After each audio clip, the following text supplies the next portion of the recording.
Hello दोस्तों, मैं हूं संजीत यादव और आप देख रहे हैं हमारे YouTube channel Rajneesh career point. तो आज मैं कुछ संख्या आप लोगों को बोर्ड पर दिख रहा है, इसे P बाय Q के रूप में व्यक्त करूंगा। जैसे कि यह क्वेश्चन वर्गनमी के 1.3 की तीसरा का पहला, दूसरा और तीसरा क्वेश्चन है। क्वेश्चन है, निम्नलिखित को P बाय Q के रूप में व्यक्त कीजिए जहाँ P और Q पूर्णांक है तथा Q बराबर नहीं है 0। पहला क्वेश्चन है 0.6 पर बार, यानी ये रेकरिंग जो है इसको हम बार पढ़ेंगे। 0.6 पर बार और दूसरा है 0.47 पर बार और 0.001 पर बार, यानी इस सभी संख्या को हमें P बाय Q के रूप में लिखना है। तो हम पहला क्वेश्चन बना रहे हैं, यानी जिस संख्या पर बार रहेगा वह संख्या कंटिन्यू यानी कंटिन्यू चलेगा, यानी 6 कंटिन्यू रहेगा। तो हम इसे P बाय Q के रूप में लिखने के लिए पहले हम इसको मान लेते हैं कि माना कि x बराबर, यानी x बराबर हम इस संख्या को मान लेते हैं 0.6 और बार है तो यह संख्या कंटिन्यू चलेगा, यानी 6 कंटिन्यू चलता रहेगा, यानी इसको हम समीकरण 1 मान लेते हैं। अब यहाँ पर क्वेश्चन जो था 0.6, यानी 0 दशमलव के बाद एक ही अंक था और उस पर भी एक ही अंक पर बार था, तो यानी दोनों तरफ 0.6 के बाद सिर्फ एक अंक है, तो दोनों तरफ हम एक पर एक 0 यानी 10 से गुना करेंगे। तो दोनों तरफ यानी इसको दोनों तरफ 10 से गुना करने पर लेकिन अगर यहाँ पर डबल अंक रहता तो हम एक पर एक 0 यहाँ दिए तो एक पर डबल 0 से गुना करते, यानी दशमलव के बाद जितना अंक रहेगा तो उतना 0 हम एक पर उतना 0 बैठा करके गुना करेंगे। तो यानी दशमलव के बाद यहाँ पर एक अंक था तो एक पर एक 0 से हम गुना किए, यानी कि 10 से गुना किए। तो अगर हम x को 10 से गुना करते हैं तो यह 10x होगा और 0.666 को अगर हम 10 से गुना करते हैं तो ये हो जाएगा, यानी 10 से गुना करेंगे तो 6 आगे आ जाएगा, यानी 6 दशमलव और 6 यानी कंटिन्यू चलेगा। तो हम यानी 4 को 6 यहाँ पर मान लिए हैं। तो ये समीकरण 2। अब समीकरण 2 में से हम एक को घटा देते हैं, तो समीकरण 2 में से समीकरण 1 को घटाने पर हम घटा रहे हैं समीकरण 2 में से 1 को। तो यहाँ 10x में से अगर हम 1x घटा देते हैं तो 10 में से 1 गया तो 9x, और यहाँ दशमलव के बाद 4 को 6 है और यहाँ भी दशमलव के बाद 4 को 6 है, तो यानी 4 को 6 से 6 गया तो ये हो गया 0 और 6 में से 0 गया तो बराबर में ये क्या होगा 6। तो x बराबर हो जाएगा 6 और बट्टा 9। अगर हम 3 से काट रहे हैं 3 दूना 6 और 3 तिया 9, यानी x का जो मान है 2/3, यानी ये संख्या P बाय Q के रूप में हम लिख दिए। P बाय Q यानी बट्टा के फॉर्म में आ गया, ये x का मान हो गया इसका आंसर। अब दूसरा क्वेश्चन जैसे कि हम बना रहे हैं, अब दूसरा क्वेश्चन यहाँ पर है 0.4 और 7 पर बार है, यानी दोनों अंक पर बार नहीं है, सिर्फ 7 पर बार है। तो हम इसको भी पहले हम मान लेते हैं। तो माना कि यानी ये दूसरा क्वेश्चन को हम हल कर रहे हैं। माना कि x बराबर 0.4 और 7 पर बार है, तो 7 कंटिन्यू संख्या चलता रहेगा, यानी इसको हम x बराबर मान लिए। अब यहाँ चाहे तो हम समीकरण 1 मान भी सकते हैं या समीकरण 1 यहाँ नहीं भी मान सकते हैं, क्योंकि यहाँ पर हम पहले तो ये देखेंगे कि दशमलव के बाद कितने अंक है। तो दशमलव के बाद 2 अंक है यहाँ पर, तो एक पर डबल 0 से तो गुना होगा ही, लेकिन सबसे पहले ये भी देखना है कि कितने अंक दशमलव अंक के बाद ऐसा है जिस पर बार नहीं है। तो दशमलव के बाद एक अंक ऐसा है जिस पर बार नहीं है, तो पहले हम दोनों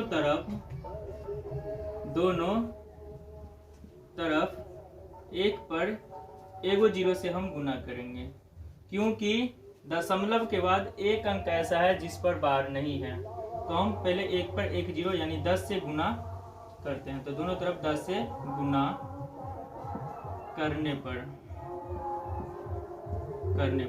तो इसको अगर हम 10 से गुना करते हैं तो यह 10x हो जाएगा और बराबर इसको अगर कर रहे हैं तो 4 आगे आ जाएगा, तो 4.777 कंटिन्यू संख्या रहेगा। इसको हम यहाँ पर समीकरण 1 मान लेते हैं। अब दोनों तरफ यानी इसको दोनों तरफ दशमलव के बाद जितना भी अंक है उससे गुना कर देंगे। तो यानी 2 अंक है तो 1 पर 00 से गुना करेंगे, यानी कि 100 से गुना करने पर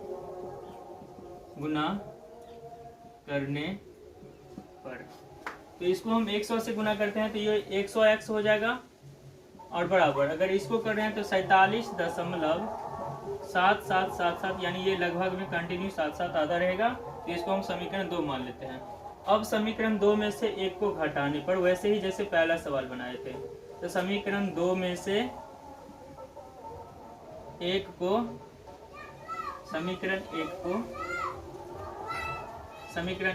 घटाने पर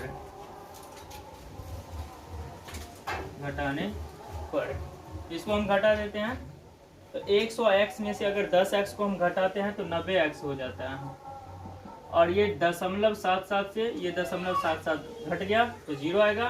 तो 47 में से 4 गया तो 43, ये 43 हो गया। तो x बराबर 43 और बट्टे 90, ये इसका आंसर है। अब इसी प्रकार हम तीसरा क्वेश्चन है 0.001 के ऊपर, यानी सभी के ऊपर क्या है, बार। यानी दशमलव के बाद एक भी ऐसा संख्या नहीं है जिस पर बार नहीं होगा। तो यहाँ पर 2 बार हम गुना नहीं करेंगे, सिर्फ 1 बार ही गुना करना है, क्योंकि यहाँ पर तो दशमलव के बाद 2 अंक था जिसमें कि 1 पर बार था और 1 पर बार नहीं था।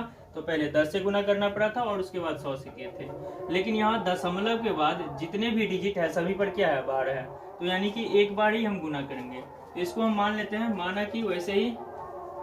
माना कि x बराबर 0.001 और 001, यानी जिस पर बार है वो संख्या कंटिन्यू चलता रहेगा।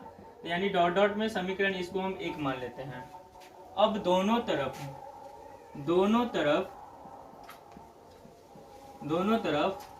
1 पर कितने अंक है दशमलव के बाद, 1 2 3, तो यानी 1 पर 3 को 0 से हम गुना करेंगे, यानी कि 1000 से गुना करने पर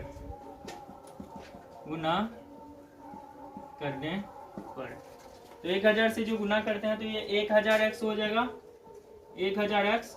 और अगर इसको हम गुना करते हैं तो ये 1 आगे आ जाएगा, क्योंकि 1 2 3 यानी ये 3 को 0 से गुना होगा तो 1 आगे आएगा। 0.001 और 001 यानी ये तो बार है इस पर, तो ये कंटिन्यू संख्या चलेगा। इसको हम समीकरण 2 मान लेते हैं। समीकरण 2 में से हम 1 को घटा लेते हैं। तो समीकरण 2 में से 1 को घटाने पर, तो 1000x में से अगर हम x को घटाते हैं तो 999x आ गया। और यहाँ ये दशमलव वाला पूरा दशमलव वाला चले गया तो ये 0 हो गया, यानी 1 में से 0 गया तो 1 ही।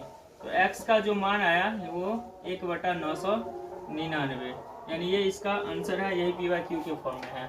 अब हम एक चौथा क्वेश्चन ले लेते हैं, जो कि क्वेश्चन इस टाइप का, यानी उसमें बार नहीं दिया हुआ है और संख्या इस प्रकार से लिखा हुआ है। चौथा क्वेश्चन है 0.9999 यानी डॉट डॉट डॉट डॉट, यानी ये संख्या कंटिन्यू चल रहा है। इसे PYQ के रूप में हमें लिखना है। तो अगर इस टाइप का अगर क्वेश्चन आ जाएगा हमें, तो उसको सॉल्व करने के लिए वैसा ही है जैसे कि दिया हुआ था पहले क्वेश्चन जो हम बनाए 0.6 के ऊपर बार।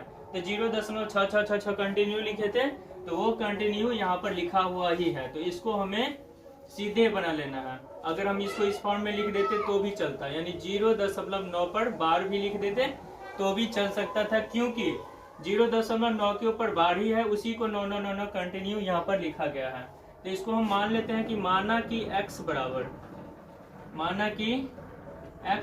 0.9999 यानी डॉट डॉट, इसको हम समीकरण 1 मान लिए। लेकिन यहाँ पर हम देख रहे हैं कि 0.1 ही संख्या कंटिन्यू आ रहा है, 999, यानी इसका मतलब है कि दशमलव के बाद एक ही अंक है, वो क्या है, 9, और 9 पर बार है। तो इसका मतलब दोनों तरफ हम 1 पर 1 ही 0 से गुना करेंगे, क्योंकि दशमलव के बाद एक ही संख्या आ रहा है 999 कंटिन्यू। तो इसका मतलब 9 के ऊपर बार है। तो दोनों तरफ 1 पर 1 0 यानी 10 से गुना करने पर, 10 से गुना करने पर। इसको अगर हम 10 से गुना करते हैं तो ये 10x हो जाता है। अब दशमलव के बाद यानी 9 है तो 10 से गुना किए तो 9.99 कंटिन्यू, ये समीकरण 2 हो गया। अब समीकरण 2 में से हम 1 को घटा रहे हैं, तो समीकरण 2 में से समीकरण 1 को घटाने पर, समीकरण 1 को घटाने पर, तो 2 में से 1 को घटाने तो 10x में से अगर 1x गया तो 9x, और दशमलव के बाद 4 गुना 9 है, यहाँ भी दशमलव के बाद 4 गुना 9 है। अब हम यहाँ पर 4 को इसलिए लिख लेते हैं क्योंकि हमें घटाने में इजी होता है, तो हम सीधे घटा देते हैं और फिर दशमलव के बाद जो वाला अंक होता है उसमें से उसको घटा देते हैं। तो इसीलिए हम यहाँ भी 4 डॉट डॉट डॉट करके लिख दिए, जो घटाने में सही रहेगा। तो 9, 4 को 9 में से 9 गया, दशमलव के बाद तो 0 हो गया, और यहाँ पर 9 में से 0 गया तो 9।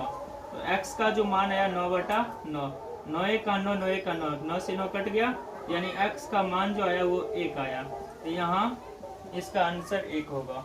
पहले हम इस टाइप का क्वेश्चन में देखेंगे ये कि दशमलव के बाद कितने डिजिट है, और दशमलव के बाद जितने भी डिजिट होगा तो उसमें तो उतने जीरो से गुना करेंगे। जैसे कि हम फॉर एग्जांपल ले लेते हैं कोई सा भी क्वेश्चन 0.248, जैसे इस टाइप का क्वेश्चन ले लिए और हम यहाँ पर बार दे दिए 6, 8 पर बार है यहाँ पर। तो हम ये देखेंगे दशमलव के बाद कितने अंक है, तो दशमलव के बाद 4 अंक है, 1, 2, 3 और 4। तो 1 पर 4 को जीरो से तो हम गुना करेंगे ही, लेकिन उससे पहले देखना हमें ये है कि दशमलव के बाद कितना ऐसा अंक है जिस पर बार नहीं है।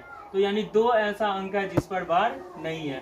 तो पहले हम 1 पर डबल जीरो से गुना करेंगे, यानी दशमलव के बाद जितना भी अंक होगा और उसके बाद देखेंगे कि कितने अंक पर बार नहीं है। जितने अंक पर बार नहीं होगा तो वो 1 पर उतने जीरो से हम गुना करेंगे। उसके बाद दशमलव के बाद जितना भी अंक होगा 1 पर उतने जीरो से गुना करने के बाद समीकरण 2 में से हम 1 को घटा देंगे, और घटाने के बाद जो कट के आएगा वो हमारा इसका आंसर होगा। थैंक यू दोस्तों। यदि आपको वीडियो अच्छा लगे तो लाइक करें, शेयर करें, कमेंट करें और सब्सक्राइब करें।